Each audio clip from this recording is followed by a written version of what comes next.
I sold your house to teach you a lesson about respect, my stepmother sneered over the phone. The new owners move in next week. I smiled, remembering the secret meeting with my late father's lawyer. Good luck with that, I replied. She had no idea what was coming. Update 1. My name is Madison Reynolds, 27, and I still remember that phone call like it was yesterday. I sold your house to teach you a lesson about respect, my stepmother Brenda sneered over the phone. The new owners moving in next week. My hand didn't even tremble as I held the receiver. I smiled, remembering the secret meeting with my late father's lawyer. Good luck with that, I replied simply. She had absolutely no idea what was coming. Dad had made sure of that before cancer took him from us last year. The house at the center of this story wasn't just any house. It was a stunning Victorian in Boston's historic Beacon Hill neighborhood, all red brick, black shutters and ornate moldings that dated back to My grandparents had purchased it in the 1950s for what now seems like an unbelievable price, and they'd left it to my father, their only child. That house had been the backdrop for every significant memory of my childhood. Dad was an architect with his own successful firm, and he taught me to appreciate every inch of that home's craftsmanship. On Sunday mornings, while most kids were watching cartoons, Dad would walk me through different rooms, pointing out the hand-carved balusters on the staircase, the original heart pine floors, and the intricate plasterwork on the ceilings. Madison, he'd say, running his fingers along the crown molding, they don't make homes like this anymore. This craftsmanship is a lost art. He'd lift me up to touch the ceiling medallions, explaining how they were created by artisans who had immigrated from Italy.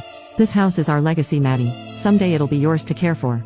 My mother Elizabeth loved that house just as much as Dad did. She'd been an interior designer with an eye for blending modern comfort with historical integrity.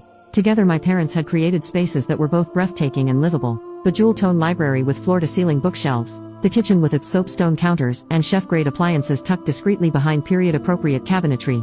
The sunroom where Mom had nursed her collection of rare orchids. But our perfect life fractured when Mom was diagnosed with aggressive breast cancer when I was 13. For 2 years, our home transformed into a place of hushed conversations and medical equipment. The sunroom became Mom's sanctuary during treatment, where she could still feel the warmth of the sun when she was too weak to go outside. I was 15 when we lost her. Dad and I were devastated in different ways. I became withdrawn, spending hours in my room or in Mom's sunroom talking to her plants as if they could hear me. Dad threw himself into work, sometimes sleeping at his office rather than coming home to a house filled with Mom's absence. For nearly 2 years it was just the two of us muddling through our grief together. Then came the charity gala for cancer research. Dad went to honor Mom's memory, and that's where he met Brenda Campbell. Brenda was everything my mother wasn't, loud, flashy and attention-seeking. Where my mother had been thoughtful and genuine, Brenda was calculated and performative. But she made Dad laugh for the first time in years, and I couldn't begrudge him that. Even when she started showing up at our house for dinner 3 times a week. Be nice to Brenda, Dad would say before she arrived. She makes me happy, Maddie, so I tried. I genuinely tried. But from the beginning, Brenda made it clear that our house wasn't to her taste. This place is so old, she'd say, running a manicured finger along our antique sideboard. Wouldn't it be nice to update things, get rid of some of this dark wood, brighten the place up?